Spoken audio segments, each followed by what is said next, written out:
हनुमान जी को वाल्मीकि रामायण में कैसा बताया गया है? वाल्मीकि रामायण में हनुमान जी को बुद्धिमताम वरिष्ठम ये कहा गया है कि जो बुद्धिमान लोग हैं उसमें भी सर्वश्रेष्ठ मतलब हनुमान जी। और हनुमान जी के जितने भी एडवेंचर्स इफ़ आई मे, वो सारे ही ऐसे हैं विच आर एक्सट्रीमली बुद्धिमानी वाले करे हुए काम।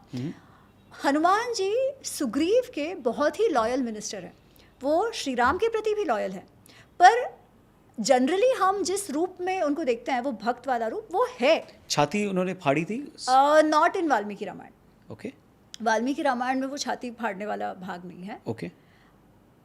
श्री राम को वो कमिटेड है, पर वो सुग्रीव को भी कमिटेड है क्योंकि वो उनकी क्वालिटी ऐसी है। 100 योजन समुद्र लांघना ये है? ये है। ठीक है। उनके लिए वाल्मीकि जी हमें कहते हैं कि हनुमान जी के 4 ऐसे गुण हैं जिसके कारण वो कोई भी कार्य करे ना उसमें वो सफल होते हैं। ठीक है। ये 4 कौन से गुण हैं? धृति, दृष्टि, मति और दाक्ष्य।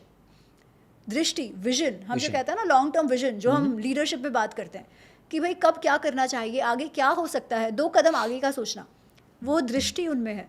मति, इंटेलिजेंस, बुद्धि, वो उनमें है। धृति, धृति मतलब धैर्य और शौर्य, patience and courage and resolve, कि आपने कोई बात ठानी है तो कुछ भी हो जाए आप उस पर अटल हो, और आप में वो शौर्य है कि कितनी भी कठिनाइयाँ क्यों ना आए आप उसे सुलझा कर रहोगे, वो धृति। अच्छा, अब विजन और बुद्धि तो बहुतों में होती है, पर कई बार वो सिर्फ हम पेपर पे ड्रॉ करने तक रह जाते हैं, एक्चुअल लाइफ में इम्प्लीमेंट नहीं कर पाते। Correct. तो अगर किसी को सक्सेसफुल होना है तो वो इम्प्लीमेंट भी तो करते हैं आना चाहिए। उनमें वो स्किल भी है जिसे कहते हैं दाक्ष्य, कि सोचते भी हैं बड़ा और उसे एक्शन में भी ला पाते हैं। प्लान भी करते हैं, एग्जीक्यूट भी करते हैं। ठीक है। एग्जैक्टली। और जिसमें ये 4 गुण हैं वो तो वैसे ही कोई भी कार्य में सफल ही होगा। पर इन्हें अमरत्व था, ये मर नहीं सकते, ऐसा भी है वर्णन? ऐसा डायरेक्टली नहीं कहा है। सीता माँ ने वरदान दिया था हनुमान जी को, ऐसा वाल्मीकि रामायण में नहीं है। ओके। ठीक है। पर जिस समय श्री राम को ऐसे लग रहा है कि अब मेरा समय हो गया, अब आई हैव लिव्ड, जो भी करना था पृथ्वी पर वो हो गया, तो वो निर्णय लेते हैं देह त्याग करने का। जब वो देह त्याग करने का निर्णय लेते हैं तो लक्ष्मण जी तो उसके पहले ही देह त्याग कर चुके हैं। भरत, शत्रुघ्न, उनके जो भी हैं वो भी उनके साथ देह त्याग का निर्णय लेते हैं। सुग्रीव भी लेते हैं, और उस समय विभीषण और हनुमान जी भी वहाँ पर आए हैं।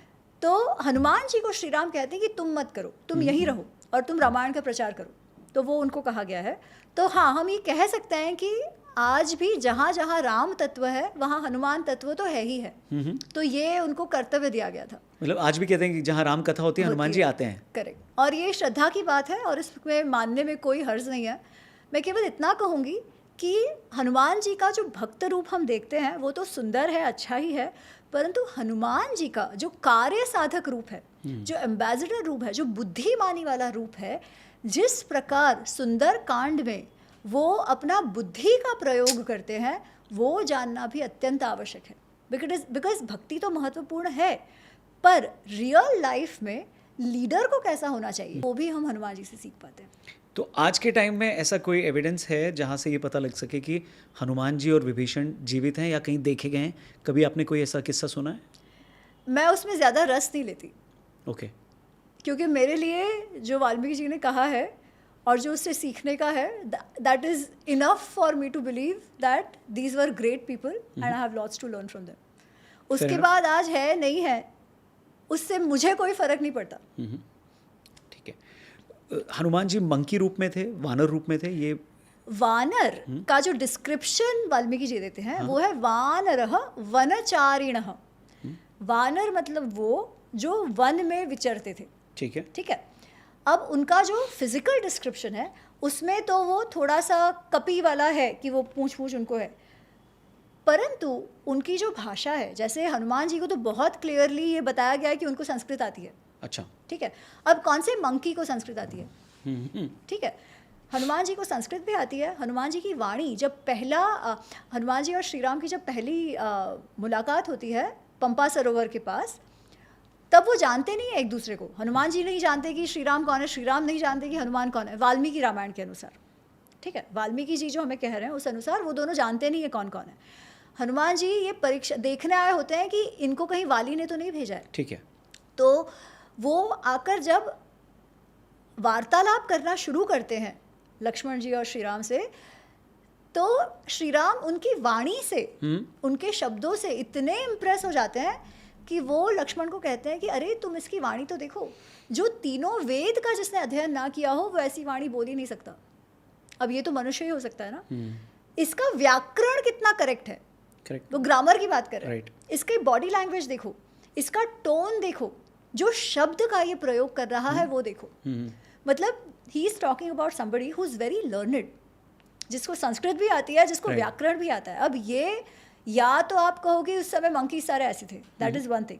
The way I see it, depending on Valmiki ji ने जो कहा है वानरः वनचारिणः, उससे मैं ये देखती हूँ कि ये वन की एक ट्राइब रही होगी उस समय। और आज भी आप अमेजोन वगैरह में देखोगे तो जो वहाँ के जो ट्राइबल्स होते हैं ना, दे ड्रेस अप इन अ वे कि वो कैमोफ्लाज हो जाए। राइट, वो हॉर्न्स पहनेंगे, बड़े कानों में कुछ कुछ करा होगा, वो एनिमल बोन्स कुछ पहना होगा। तो मे बी उनका जो वेशभूषा उनकी थी वो थोड़ी बहुत कपी को रिसेंबल करती होगी, परंतु वो वानर मतलब आज जो हम मंकी सोचते हैं वैसे तो वो 100% नहीं थे। क्योंकि किष्किंधा का जो डिस्क्रिप्शन आता है, Kishkindha is like a proper city यार, Right. बिल्डिंग्स डेवलप हुए और वैसे सब।